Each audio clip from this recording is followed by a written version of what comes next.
नमस्कार जय जगन्नाथ सांग माने आज पणस मंजीर तरकारी मैं बनई पणस मंजी आलू बड़ी नहीं एथिरे आपण मैंने बड़ी जदि नथिबो खाली पणस मंजी आलू को मध्य एमती करें बहुत टेस्टी लगी थाए आ वर्षे थरे यही समय ही आम थरे थर ये तरकारी कर तो देखंतु पणस मंजी आमर पणस खाई सारा पर से मंजी को मुझे बाहर कर रखी देखंतु धोईकी टिके रखी आदि आपण मैंने बेसी समय रखा चाहूँगी धोईकी सुखोईकी माने खरार टिके पकईकी रखिए तो रही ना खराब हो देखो तार चोपा सब बाहर करी काटिदेली आपको देखेबी गोटे केमती कटाई काटबी से देखेबी ये देखूँ यहाँ मो हजबैंड काटी दौरान टी टाइट रुहे तो सी काटी दिंती पनिकी थे पनिकी मुझे काटती कि चाकूरे मुझे काटी पारे यहाँ देखूँ यहाँ गोटे मुझे आपको काटिकी देखा देखूँ केते टाइट अच्छी किंतु मो हजबैंड चाकूरे बहुत जल्दी काटी दिंती सी तापर से जो ऊपर चोपाटा को बाहर करदे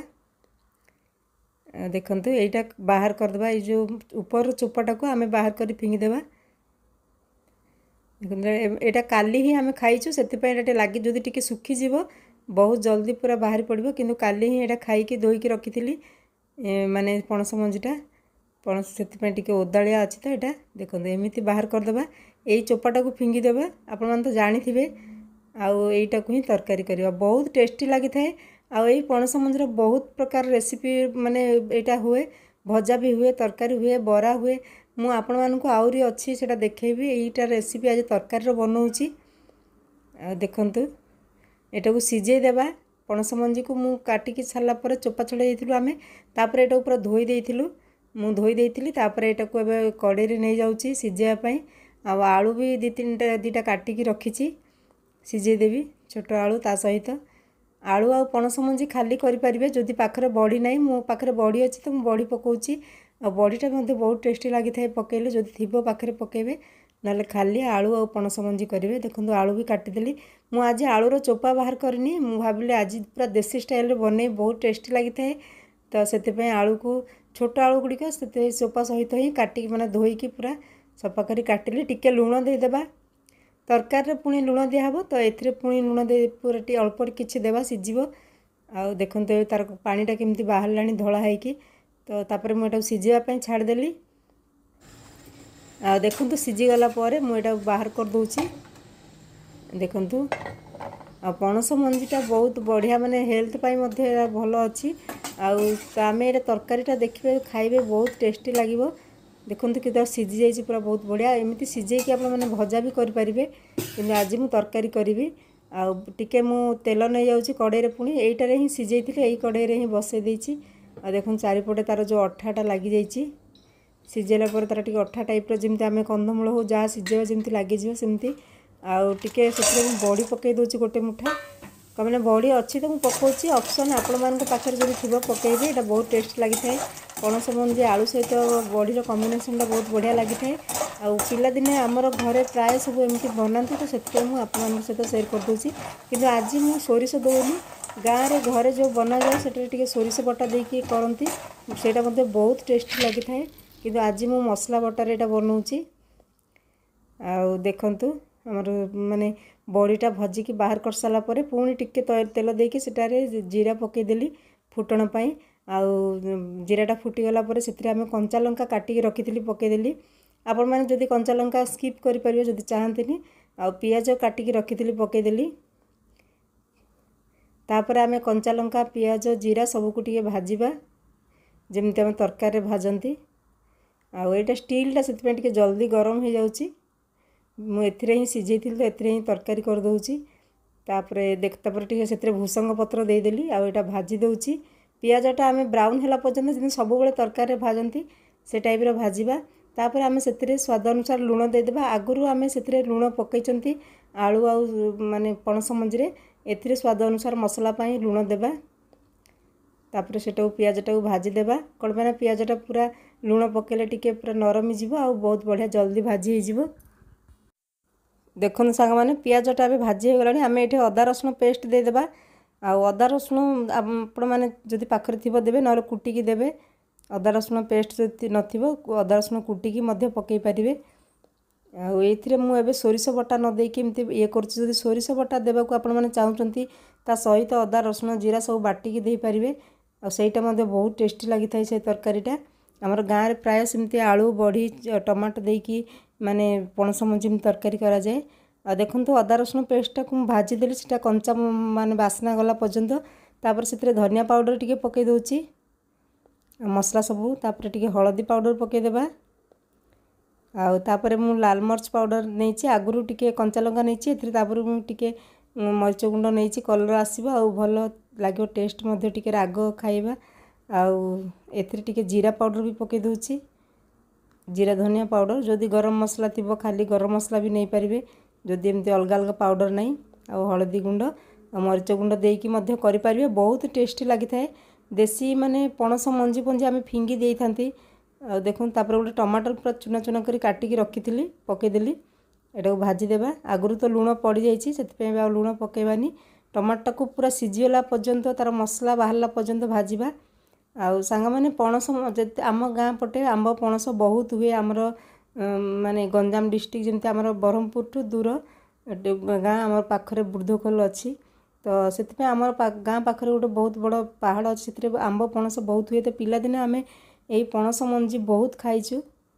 ଆଉ ଆଜିକାଲି ଏଇଠି କ'ଣ ହୁଏ, ପଣସ ମଞ୍ଜି ପାଏ 100 ଟଙ୍କା ଏମିତି କୁହନ୍ତି। ଏଇଟା ଆମେ ଗୋଟା ପଣସ ଆଣିଥିଲୁ, ତ ଏଇଟା ବାହାର କରିଦେଇଥିଲୁ, ବହୁତ ବଢ଼ିଆ ଲାଗିବ। ଆଉ ତାପରେ ଏଇଟାକୁ ଭାଜିଦେବା। ଦେଖନ୍ତୁ ଆମର ମାନେ ଯେଉଁ ଟମାଟୋଟା ସିଝିଗଲାଣି।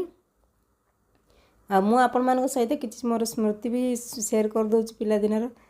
ଟମାଟୋଟାକୁ ଦେଖନ୍ତୁ ଦାବିଦେବା, ଟିକେ ସିଝିଗଲାଣି। ଆଉ ସେତେବେଳେ କ'ଣ କରୁ, ଆମର ସେତେବେଳେ ଚୁଲିରେ ରୋଷେଇ ହୋଇଥାଏ, ବାରିପଟ ସମସ୍ତଙ୍କୁ ଖୋଲା ଥାଏ।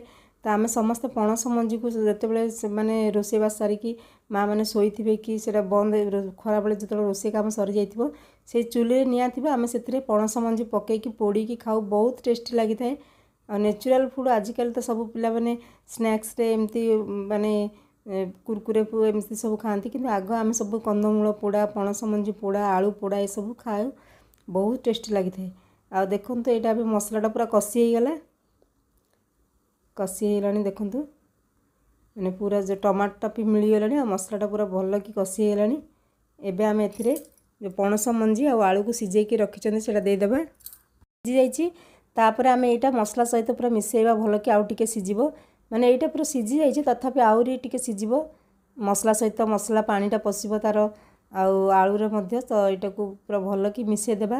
ଆପଣମାନେ ଯଦି ଚାହିଁବେ ବଡ଼ି ନ ପକାଇବାକୁ, ଏମିତି ଶୁଖିଲା ରଖିବାକୁ ଚାହିଁବେ, ତ ଏମିତି ଶୁଖିଲା ହିଁ ଏଟାକୁ ଟିକେ ଏପଟ ସେପଟ କରିକି ମିନିଟ୍ 2 ମିନିଟ୍ ଭିତରେ ସିଝେଇକି ମସଲାରେ ଛାଡ଼ିକି ଡାଲି ଭାତ ସହିତ ଖାଇପାରିବେ। ଏମିତି ଶୁଖିଲା ତରକାରୀ ମଧ୍ୟ ରଖିପାରିବେ। ଏଇଟା ବି ମାନେ ବହୁତ ଟେଷ୍ଟି ଲାଗିଥାଏ। ଆଉ ବଢ଼ି ପକାଇବି ଯେହେତୁ, ସେଥିପାଇଁ ମୋତେ ଝୋଳ ଦରକାର, ବଢ଼ିଟା ପାଣିଟା ସୋକ୍ କରିବ। ସେଥିପାଇଁ ଏଇଟାକୁ ମୁଁ ଟିକେ ଭଲ କି ଭାଜି ଦେଉଛି ମସଲା ସହିତ। ତାପରେ ମୁଁ ପାଣି ଗରମ କରିକି ରଖିଛି ଦେବା ପାଇଁ, ଗରମ ପାଣି ଦେବା ଏଥିରେ। ଏଇଟା ଭାଜି ସାରିଲା ପରେ ଥଣ୍ଡା ପାଣି ଡାଇରେକ୍ଟ ଦେବାନି, ଏଇଟାରେ ଗରମ ପାଣି ଦେବା। ଦେଖନ୍ତୁ କଲର୍ କେତେ ବଢ଼ିଆ ଲାଗୁଛି। ଏମିତି ଭଜା ମଧ୍ୟ ରଖିପାରିବେ। ତାପରେ ସାଙ୍ଗମାନେ ଏଥିରେ ମୁଁ ଯେଉଁ ଗରମ ପାଣି କରିଥିଲି ସେଟାକୁ ଦେଇଦେବି। ଦେଖନ୍ତୁ ପୁରା ଫୁଟା ପାଣିଟା ମୁଁ ଦେଇଦେଉଛି। ଯେବେ ମଧ୍ୟ ଗରମ ପାଣି ଏମିତି ଯଦି ତରକାରୀ କ'ଣ କଷୁଛନ୍ତି, ତାହେଲେ ଡାଇରେକ୍ଟ ଥଣ୍ଡା ପାଣି ଢାଳିବେନି। ଆଉ ସେଥିରେ ପୁଣି ଗରମ ପାଣି କରିକି ଦେବେ, ତ ସେଇଟା ଟେଷ୍ଟ ଭଲ ଆସିଥାଏ। ଆଉ ତା'ର କଞ୍ଚା ମସଲାର ବାସ୍ନାଟା ମଧ୍ୟ ଆସିନଥାଏ। ତ ଦେଖନ୍ତୁ ପାଣି ଆହୁରି ଟିକେ ଦେବା, କ'ଣ ପାଇଁ ନା ବଢ଼ି ପଡ଼ିବ। ଦେଖନ୍ତୁ ଏଇଟା ପୁରା ପାଣିଟା ସିଝିବ, ପୁରା ମାନେ ପଣସ ମଞ୍ଜି ଆଳୁ ସବୁ ମସଲା ତା ଭିତରେ ପଶିବ। ମୁଁ ଆଉ ଟିକେ ପାଣି ଦେଇଦେଉଛି। ଆପଣମାନେ ଭାବିବେ ଏତେ ପାଣି, ଆମେ ବଢ଼ି ପକାଇବାର ଅଛି ସେଥିପାଇଁ ବେଶୀ ପାଣି ଦେଉଛି। ଯଦି ବଢ଼ି ପକାଇବାର ଆପଣଙ୍କୁ ନଥିବ, ପାଣି ଦେବେନି, ଅଳ୍ପ ପାଣି ଯେଉଁ ପ୍ରଥମେ ଦେଇଥିଲି ସେତିକି ଦେଇକି ଘୋଡ଼େଇକି ଛାଡ଼ିଦେବେ। ଆଉ ସେଇଟା ପୁଣି ମସଲାଟା ପୁରା ବଢ଼ିଆ ହେଇଯିବ, ମାନେ ତରିଟା ପୁରା ଲାଗିଲା ଭଳିଆ ହେଇଯିବ। ତ ବଢ଼ି ଯେଉଁ ଭାଜିଥିଲେ ସେଇଟା ପକାଇଦେବା। ତାପରେ ଏଟାକୁ ଘୋଡ଼େଇବା କିଛି ସମୟ। ତ ଆମର ଯେଉଁ ବଢ଼ିଟା ସିଝିବ, ପୁରା ଫୁଲିଯିବ, ଆଉ ପାଣି ପୁରା ସୋକ୍ କରିଦେବ। ଆପଣମାନେ ଜାଣିଥିବେ ବଢ଼ିଟା ବହୁତ ପାଣି ସୋକ୍ କରେ। ତ ଏଇଟାକୁ ଏବେ ଆମେ ଘୋଡ଼େଇକି ରଖିଦେବା। ଦେଖନ୍ତୁ ମୁଁ ଏଇଟା ଢାଙ୍କି ଦେଲି। ତାପରେ ସାଙ୍ଗମାନେ ଦେଖନ୍ତୁ କେତେ ସୁନ୍ଦର, ମାନେ ବଢ଼ିଟା ଦେଖନ୍ତୁ ଫୁଟୁଛି, ବଢ଼ିଟା ଫୁଲିଲାଣି, ଆହୁରି ବଢ଼ିଟା ସିଝିବ। ଆଉ ତରକାରୀ ବହୁତ ବଢ଼ିଆ ଦେଖାଯାଉଛି। ଆଉ କଲର୍ ଏଇଟା ବହୁତ ଦିନ ପରେ ଏଇ ତରକାରୀଟା ବନା ହେଇଛି। ଏଇଟା ତ ସବୁବେଳେ ମିଳେନି ପଣସ ମଞ୍ଜିଟା, ତ ବର୍ଷକୁ ଥରେ 2 ଥର ହିଁ ମିଳିଥାଏ, ଯେତେବେଳେ ଆମେ ପଣସ ଖାଇଥାଉ ତାପରେ ବନେଇଥାଉ। ଦେଖନ୍ତୁ ଆଉ ଆଗ ଯେମିତି ଆମ ଗାଁ ପଟେ ଏଇ ସିଜନରେ ସମସ୍ତଙ୍କ ଘରେ ପଣସ ମଞ୍ଜି ରଖାଯାଏ। एमती फ्री रे ही किए नियंतिनी किंतु एइठी एबे किनिया को पड़े। आ देखंतु एटा बड़ीटा भी केते सुंदर फुली गलानी तरकारी भी बहुत बढ़िया होईची। केमिति लागुची आपण मानको जदी ए रेसिपीटा भल लागला लाइक कर दियंतु। जो माने नुआ अछंती प्लीज मो चैनल को सब्सक्राइब कर दियंतु। पाखरे थिबा बेल आइकन को दबाई दियंतु जा फल प्रति वीडियो नोटिफिकेशन आपण मानको पाखु पहुंची जिवो। आ एमिति देसी रेसिपी नुआ नुआ रेसिपी आपण मानको पई मु नेकी आसीबी। आपण माने जदी माने बेल आइकन दबाइबे तो प्रथमे आपण को नोटिफिकेशन जाई परिबो। तो देखंतु एटा देखंतु बड़ीटा सोक करलानी पानी मु आउ टिके छाड़ी देबी। आ खाइला बेले माने ठंडा ही आउरी सोक करियो। देखंतु केते सुंदर बड़ी फुली पूरा तरकारी हे गला। रहूची संग माने जय जगन्नाथ। पुणी मिसिया नेक्स्ट वीडियो रे। Thank you.